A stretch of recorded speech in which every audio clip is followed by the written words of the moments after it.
Morning. Like to call the executive committee meeting for Tuesday, July 25th to order. If we get a roll call, please. Sure is.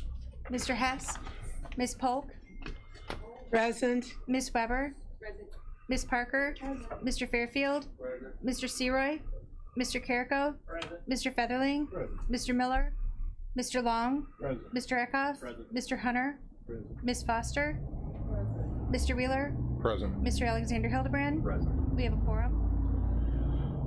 We have two public comments. The first one was from Helen Green from looks like rural Kankakee. Right back there in the back, please. Thank you. Yep. You can turn the mic towards you, the microphone. Thank you. Good morning. My name is Helen Green, and I am here with my husband, Roosevelt Green. We are having an issue with the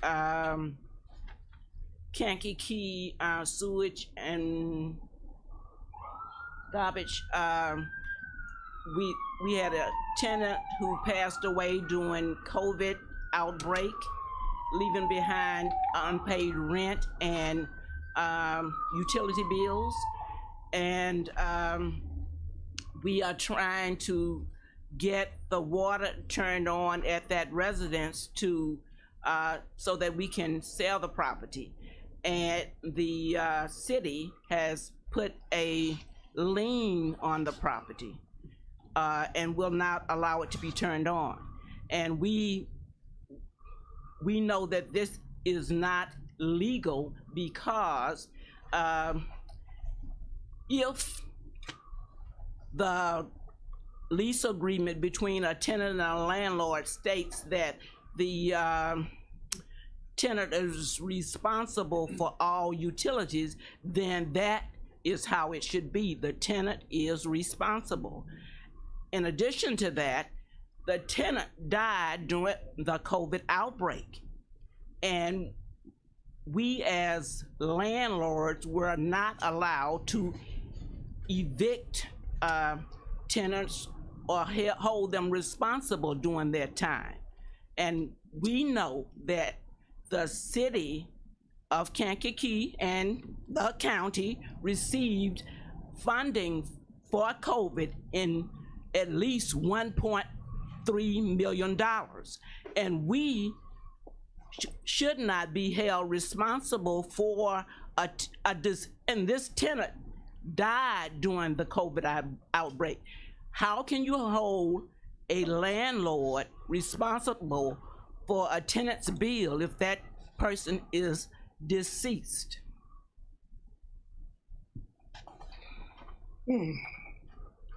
Ma'am, you can more than welcome to continue public comment. You do realize we have nothing jurisdictionally, no control over this. It's not within our purview. We have nothing to do with this whatsoever. Well, we just wanted to bring it to your attention. Okay, I just wanted to make sure because there's nothing we could even do or say about it. You can use our YouTube channel. That's about all we can do. Sorry. Please continue.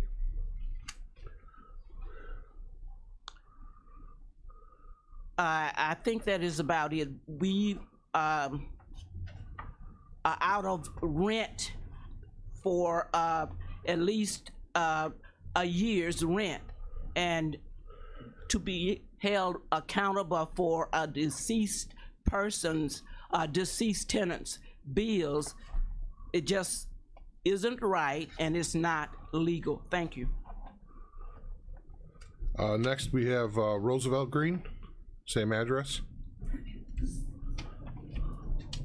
I would like to concur with my wife Helen, but we did fill out the form, and the lady was approved to receive COVID funds, and like my wife said, they sent money to the state, I think $14 million to take care of instance like this. Everybody got money for that to take care of situations like this. And we got a note from the state saying from the Illinois Housing Development Authority saying that we were successful in applying. We got the lady's death certificate, and it states that she signed for us, and I mean, everybody need to know this, you know, even if you say you can't do anything about it, you need to know that we intend to go as far as we can on this, and I'm not somebody to pretend that I'm going to do something and don't carry through. I don't talk much, but when I do, people listen. Okay. Now this is a death certificate of the lady that passed away. Okay, and we got now we pieced together the house for 2 years and got ready to sell it 2 or 3 months ago. I found out that our bill $1,408.07 for sewage and garbage. So the lady said at Aqua she couldn't turn my water on. She said it was Kankakee Municipality. I mean, she didn't say it, but I found out it was Kankakee Municipality who's responsible. But we have to pass this on and move along with it and go up the chain, just like you're supposed to go with a problem. And so we brought it here, and we will take it further if we have to. Thank you. You're welcome. As mentioned, sir, there's 2 different chains. It's not the same chain. We're not over the city. I just want to make sure you know that. There's nothing we don't control the city. That's their deal. I just want to make sure you know that this is not anything that we have to do with. Correct. And we handed that out for 3 years, and the federal government actually also gave out money for people who did not get their. And was told we couldn't only file once. Correct. And the city got $14 million as well. Approval of the minutes, June 27th, 2023. Is there a motion to approve? Ms. Parker, second. Dr. Polk, all those in favor say aye. Aye. Those opposed, same sign. Motion carries. Legislative, I don't have anything today. If there's anything anybody has in that regard, state, local, all right. Information services, Mr. Duval.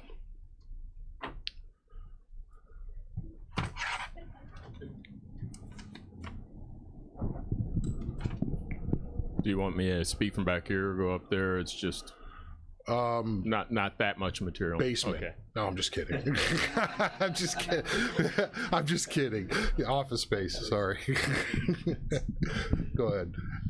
Okay, normally this is July, so it's one of the months that we do our normal things.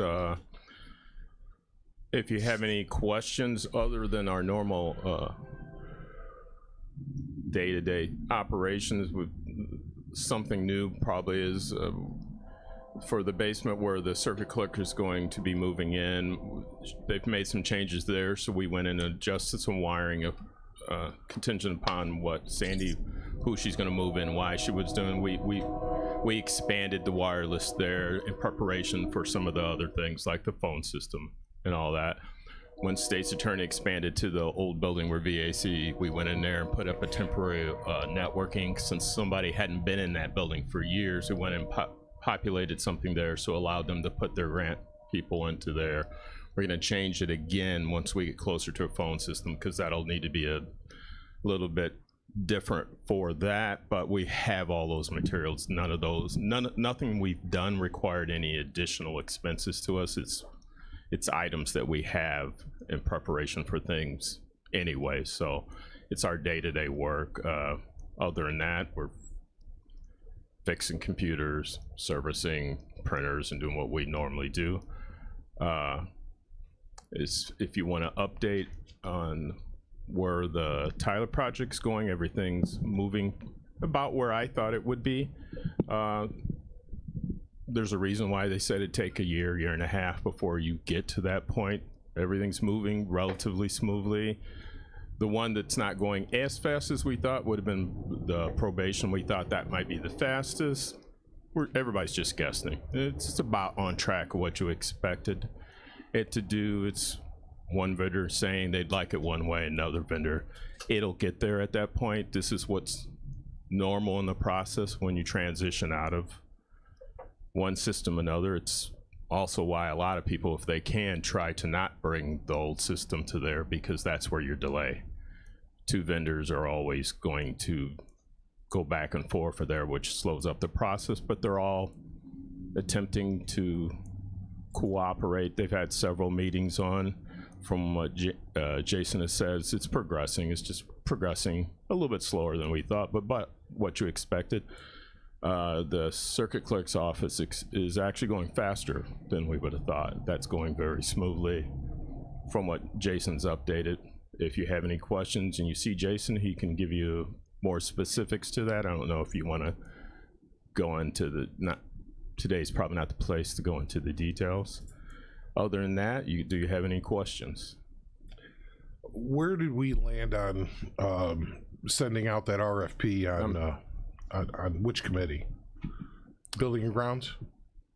I'm not actually sure. Because we talked about every one of them. I didn't know where we landed on that. As you know, I sent my draft of the RFP to the 5th floor that's sitting with, you have a copy, and Anita has a copy for your review, then it'll pass on to the state's attorney. Again, that's not an emergency. That's something in preparation to upgrade something.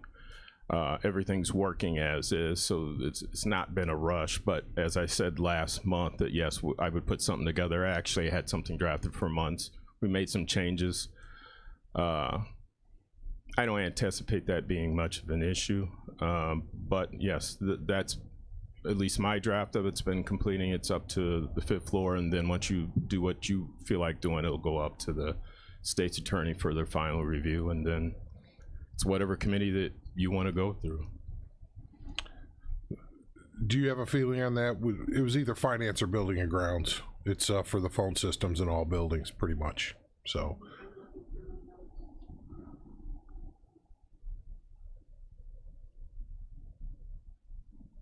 Finance gives us as much runway as possible, so I would say Finance would be my recommendation, I think. And the 'Cause final, they make the final call on pricing. yes. And I think the recommendation went from Building and Grounds to just a verbal, hey, yeah, go ahead and start working on this. All the competitors' products are going to be pretty much equal, so it's going to be a cost-related decision, basically, at that point. So Finance would make sense to me, but it's whatever Okay. you want it to. We'll shoot for this month. If not, it'll be the following one. We'll let you know. Anything else for Kevin? Thanks, Kevin. Health Department, Mr. Beavis.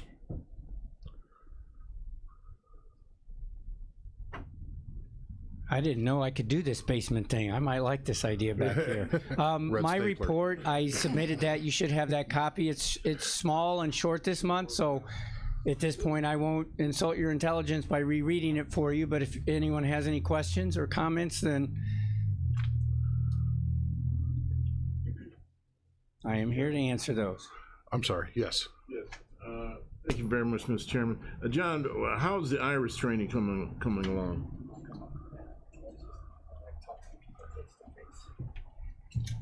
Thank you. And do you have a person hired yet? There is not officially a person hired yet. We are in the process. Amy Lafine and myself have been meeting with Chairman Wheeler, Mr. Carrico, have been reaching out with Mary Orem of Kansas, who will be leading the initial meetings with the team that comes together. So recently I have received and talked with Chairman Wheeler in regards to those entities that we feel would be best to represent the community as a whole to help formulate the model that Kankakee County will use to implement IRIS. And so yesterday we were unable to connect. Mary Orem and I, yesterday is what I'm referencing, she had reached out to me, but I was in a meeting, and when I called her back, she was unavailable, so we're attempting to reach today. But with that list from Chairman Wheeler of the contacts of the agencies, to formulate the team, then the goal is to get and reach out to those agencies to make sure they want to participate, and who is it that they would have represent then on that team for us, so that we can get that list to Mary, and then get some dates set for the initial meetings, 1, 2, and 3. And we would anticipate within the next few months, there's going to be a lot more action than what you're seeing now. My concern is, I heard you say, if they want to participate, I would assume, by virtue of the fact that they had received ARPA funds, that those were the strings attached and requirements for those dollars. I'm referencing other agencies that we would like to be involved that ultimately will use the program also, but not receiving ARPA money for that. Okay, but it's my understanding, if you received ARPA funds, from us, you're mandated for the IRIS training. Yeah, you are. Yes, so on the social service programming side of things, we mandated that, and we are under no particular hurry to get that training done. We want it done, but the priority is those power users, the ones where a lot of the referrals to other agencies would come in. Some of those would be like, I'm not demeaning the work of a food bank, but a food bank versus a hospital. Let's get the hospital done first, and they know how to use the system, is pending they want to be part of it, to sprinkle throughout the continuum, the people that think they need to refer, and then we'll circle back on the ones that had to agree to do it, and they'll still use it because they may be out of food and they want to send them to another food bank and refer someone over there. But it's not the big priority. Is schools is another one. Making sure all the superintendents down into the classroom know that this tool exists and how to deploy it to help their students and families. So it's really, does that make sense? And then I think what, just so you know, what John and I landed on, everybody, what are they called? Health coordinators? Yeah, I want to make sure. Health promotion coordinators. Health promotion coordinators. They're all going to be trained on how to train people for this system and to go out and deploy the system and to answer questions and enter things into it. So sure, there will be a power user within the health department, but then everybody that is in, like, that handles the tobacco grant will be able to also implement and train on IRIS as well. So it's a cross-training thing that he's doing within his department. People come, people go. We want to make sure we have a continuum. Is that accurate, the way that is, to summarize what we talked about? And then the mental health first aid training. So what we're thinking about doing is, once this first group is trained up and ready to go and a little has some agility in the system, have a big community event with all of the providers, show them what they're being asked to buy into for free, basically, and signing up for those next level trainings in that second tier, including ours. Make sense? Okay. So as a follow-up real quick, I know that what Amy created a form, and so Amy and I in the past few weeks, and I've got a meeting on Wednesday, actually, part of the report here. I'm going to the Rotary Luncheon and give a presentation on the health department and its services. I will make a brief presentation about the upcoming IRIS within the community. We have a form that we're leaving with agencies that if they are interested, they can fill out this form, get that information back to us, and then we'll sort of keep it ready to go. To use the analogy of COVID, when the vaccine became available, obviously you remember we had approximately 50,000 people in line that wanted the shot, and the government released the priority groups of the most elderly individuals, and then the next level of individuals, and then those with underlying medical conditions, and then everybody else. And so, to kind of reference what Chairman Wheeler was getting at, is that we want to attack this from the mode of getting it to the most important agencies first.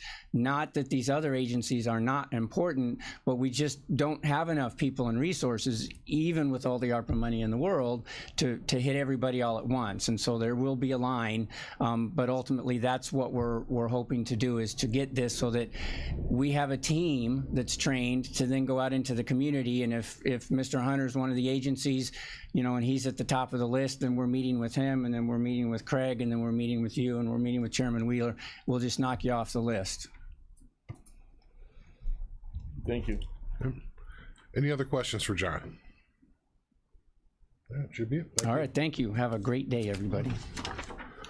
Next up is the aforementioned Frank Petkunis from Regional Office of Schools.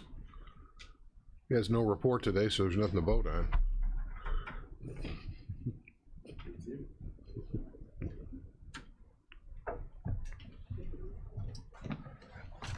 Good morning, everybody. Morning. Summer's finally here. Just wanted to touch base.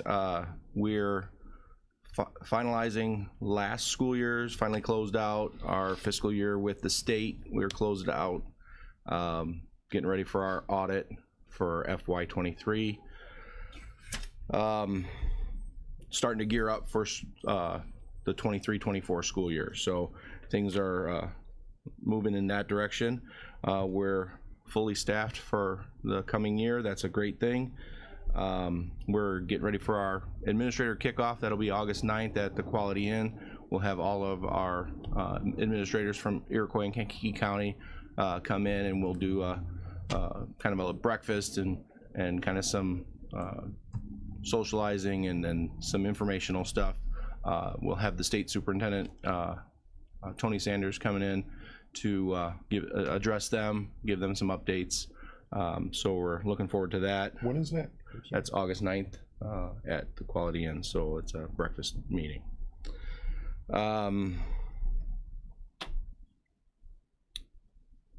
This time of the year, we're starting to try to figure out all of the legislation that was implemented or passed. We had 74 bills that passed both houses, and some have been signed by the governor, some are waiting for his signature, some will probably just not get signed but go into effect. So we're trying to decide how that impacts schools and our office. So you can imagine that's pretty big. They were busy this year. Out of the 74 education-related bills, 23 are new educational mandates, and out of those 23 educational mandates, 3 of them are curricular mandates. So there'll be some busy times. Some of them have immediate effective dates, others will be future effective dates, but just trying to manage all that and provide support for the school districts on how to manage all of that. So that's where we're at. Any questions? Yes, Ms. Parker. Thank you, Mr. Chairman. You know, first of all, how I am about truancy. But when you mentioned the word curriculum, can you just give one little example of what might be one of the biggest changes in curriculum? So one of the things that the state is looking at is a literacy program, a statewide literacy initiative, and that's going to be a process that's going to take probably a year or so. They're doing some listening tours right now and trying to develop that, and then they'll implement that. That will be a future mandate that will impact us. Other things are things like this year there's a Native American history component that will be required. There's an Italian American History Month is October now, I think. So things like that are implemented. So just kind of pushing along in those areas. Great. Thank you. Mr. Hunter. Thank you, Mr. Chairman. Frank, a couple questions to piggyback on what Carol indicated. I know in School District 111 they have a tremendous problem with truancy. I mean, it's almost criminal. How do you address that from your office? Because I can't remember the lady's name who comes to the Hispanic Partnership on occasion, and we pose that question to her. Additionally, the other component, the Hispanic community during the Christmas holidays, that's an issue in terms of them going to Mexico and not coming back for some period of time. They have not taken their schoolwork and future assignments. What strategy do you have to address that? Yeah, so those are all pretty big challenges for our team, and what we try to do is educate the parents on the importance of being in school, obviously, but some of that stuff is cultural, and you know, it's important to them to have their families together for that time. So we try to encourage them to bring work or to get work to make up. The other thing to keep in mind is that some of that stuff, and it's a case-by-case basis, so but sometimes the value of that time that they're together with family is educational as well, and we don't give credit for that kind of a thing. But to try to utilize that, we're looking at how can we encourage them to utilize that time and provide them with resources to educate while they're gone. The challenge of getting them to not be gone is that's not going to happen. So how can we work together with them to provide them with the resources to supplement that education while they are gone? And how many schools in School District 111, you may not know off the top of your head, who are on probation with the state? They don't really have a probation. They have a rating system now.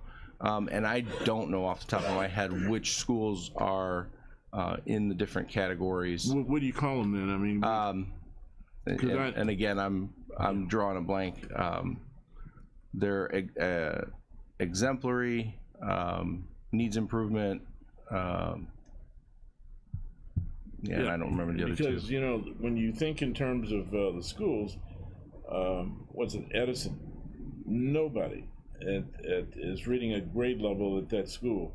And I've heard there's several other schools in School District 111, and it may not be the right category or description of their status, but it's essentially probation in terms of dire circumstance, in terms of lack of achievement. Yeah, and I think that we need to look at what the root cause of those issues are.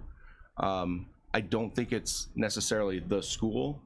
I think there's other factors that play into that. And when we look at how students move from one place to another, we need to look at what's creating that that data point. And I think that's the important piece, is when we look at reading levels or not reading at grade level, that's a test a point in time of a test score, and those can be dangerous. So we need to look further at that. It's an indicator for sure. So now let's look and start digging into that, and I think that's the important piece for those. Thank you. Any other questions? No, but I have a comment to make about that. I think sometimes we need to go back to basics, because I think phonemic awareness is very, very important, and they're not teaching that anymore, just like writing. That's the end of my conversation. Thank you. 4 out of 5 Dr. Polks agree. Yes. And she has street cred, as they say. And we are also dealing with a severe teacher shortage, so Yeah. we Right. could definitely use some great teachers. So if you know of any, send them Ask our her way. to come back. I do. Yes. I think you just got recruited, Dr. Polk. So I do have a question.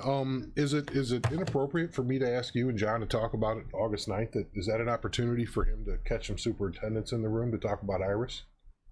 We can talk about it. Okay. I don't know if that's appropriate, but that's the kind of things that we're looking for, is those connections. To We get also this have thing our superintendent meetings where we just have the superintendents together. Yeah. So we certainly can Okay. work together and figure that out. Okay.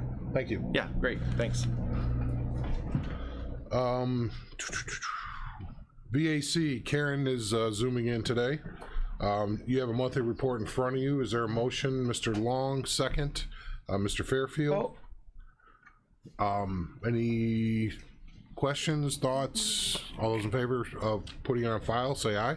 Aye. Those opposed, same sign. All righty. Floor is yours. Good morning. I really don't have a whole lot, so we do, not on your sheet, I do want to make everybody aware that this year is the Veterans Treatment Court for our areas 10th anniversary. So in November, November 9th, that Thursday, we will be having a large celebration. We're hoping to get everybody back that's either worked with or been through Vets Court back that day. And I definitely would love for all of you to put that on your calendar also. But other than that, that's my main big announcement. So Does anybody have any questions if you have some. Mrs. Weber? Thank you, Mr. Chairman. I just wanted to confirm that you still, by having your new location, are seeing more and more people that need help and connections. Oh, absolutely. Our numbers go up and down a little bit, but we are busier than ever. We can't keep up. We're booking our appointments 2 to 3 weeks out at minimum, so it's a lot.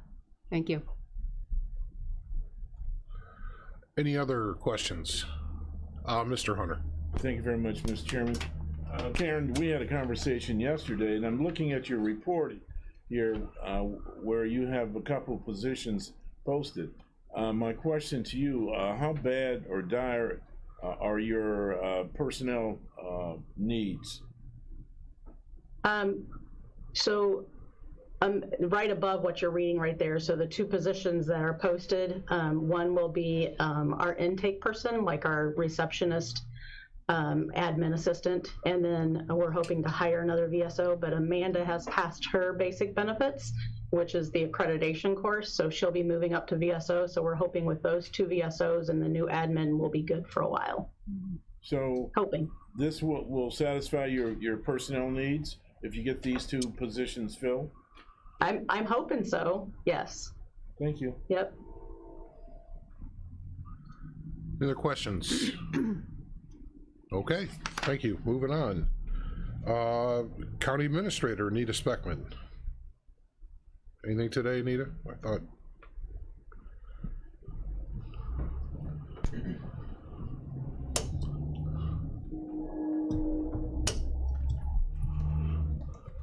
I'll have a brief report as well. Hopefully, you know, I can stick to Karen's 2 minutes there and see if I can't beat that time. Motion to adjourn. All right, no, just kidding. We currently have 10 openings. We had 8 in June, so a couple additional. Of those, 8 out of the 10 are over 30 days old. That's another criteria that I look for. Are our openings stale or are they relatively new? What's our turnover kind of doing? Those stale ones are really more technical in nature, or we have several attorney positions open. Those are always harder to fill. They take longer. So currently we have 2 public defender positions, 1 full-time, 1 part-time, and then 1 assistant state's attorney. So those have been out there. All 3 of those have been out there for a bit. So of those, then following is new employee orientation or new hire orientation, which we hold monthly, and you can always kind of tell too that follows how we're doing in hiring. And we actually canceled new employee orientation this month because we only had 1 person sign up. So that tells you that positions are more stale, that they're not being filled. So that's kind of where we're at right now. And it's also an indication of the smaller number of positions open. So if you remember back a year, 18 months ago, we were looking at 15 to 18 positions open at a time. So we're now down to 10. Last month was 8, 9 in May. So we're kind of hanging out at that 9, 10 kind of range. So, you know, considerably less than where we were a couple years ago or 18 months ago. We do continue to reach out and try and get out into any of the job fairs to get our names out there.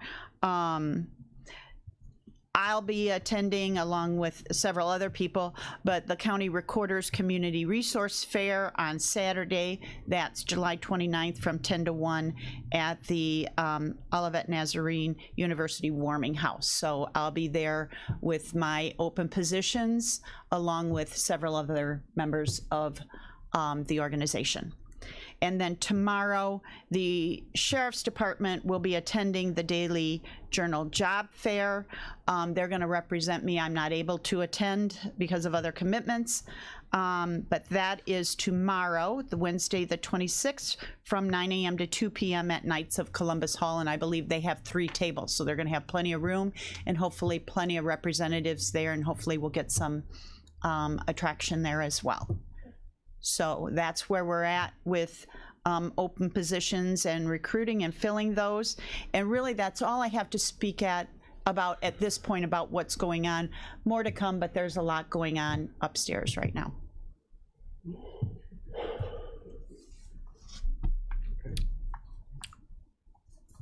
I'm sorry. No, I'm just kidding. Mr. Featherling. Can I get you to tell me, on YouTube, what jobs are open right now? You mentioned attorneys and things, Sure. but what are the other 6 or whatever was left? So we have 1 probation officer for the probation department. The public health department has an RN case manager for client services open. Planning has a solid waste management specialist. The circuit clerk has a clerical assistant. Probation also has an administrative secretary. Animal control has a kennel technician, 1 part-time and 1 full-time. So they've got 2 kennel technician positions open, and then the 3 attorney positions I mentioned. Thank you. Because people ask me what they are, and I don't know. Mr. Hunter? Yeah, just a comment, Anita. Thank you very much, Mr. Chairman. Excellent report, Anita. It's something we probably need to think about when next month, I assume, with when Roe comes to us, in light of the how can I even phrase it? The Supreme Court ruling on the Safety Act and the expedited requirements, hearings, and so forth. I would assume, that's just me saying, I would assume that his personnel needs are going to be substantial, as well as maybe even the public defender's office. So Pre-trial. yeah, Pre-trial is where it's going to go through the roof. yeah. So hey guys, Probation. yeah, hey guys, you better be, prepared for when those guys come to us for additional personnel, and we're going to have to find out where the money is and where we can find it, because the affirmation of the Safety Act requires a lot more responsibility of the county. Well, they're going to give us money to cover that, though, right? Yeah, right. Yeah, right. Yeah. Just add, what do we estimate? I know when we did the, like all of our collections went down once we couldn't keep people's driver's license. We don't collect any money from And you're losing the 10% too. that are the fines and the fees. Yeah, that's terrible. But that was what, $400,000 or $500,000, I think. Yeah, I think you're right. We ran the courthouse with that money, and now it's just gone. So apparently, crime Unfunded mandates. does pay. Any other questions for Anita? And by the way, there's some discussions going on in the very near future about court operations. So we'll know more how that impacts Tyler and how we program that system. There's more to come on this, so you're correct. It's not just going to be tomorrow's a new day. It's going to be tomorrow's a new expensive day where all of our operations have changed and we're less safe. And that's all we have. Thank you. 7 minutes. 7 minutes? Very informative, though, Anita.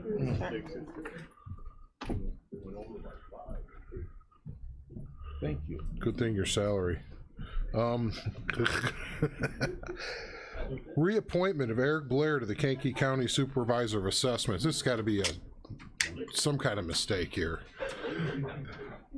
So, yes, I know. So, I what is it, 5 or 6 years? I can't remember. It's 4? Okay, well, obviously I can't remember. It's every 4 years we have to reappoint, and that's part of the state statute. So, this is the first leg in that journey. Does anybody want to grill our Supervisor of Assessments about his policies or procedures, or is someone ready to make a motion that we retain his services? We'll go with Mr. Featherling, Ms. Foster. All those in favor? Well, I tell you what, let's do a roll call just because we're spending money at some point.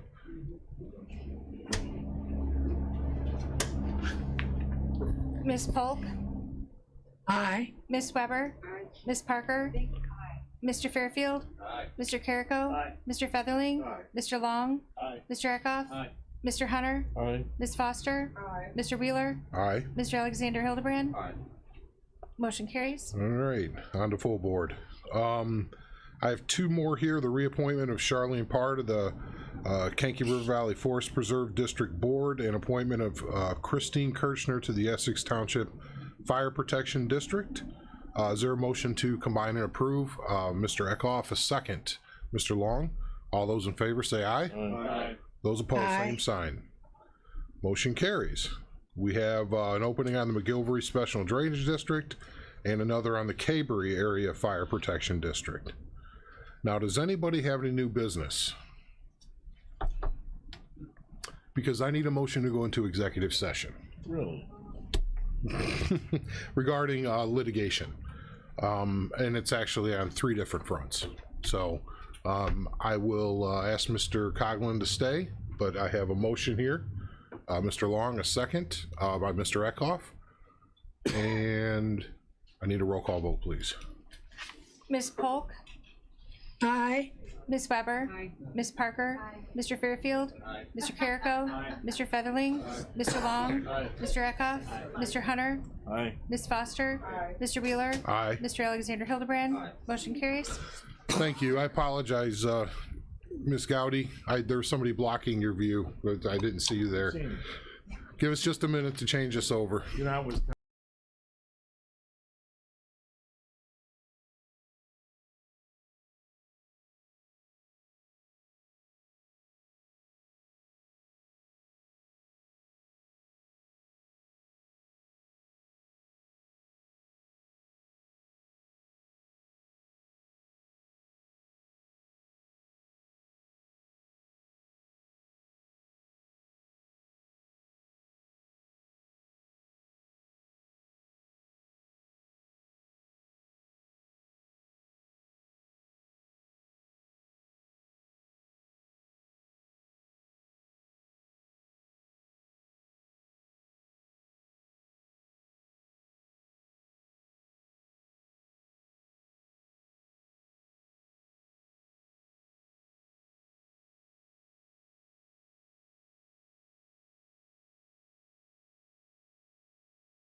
All right, we are back from executive session.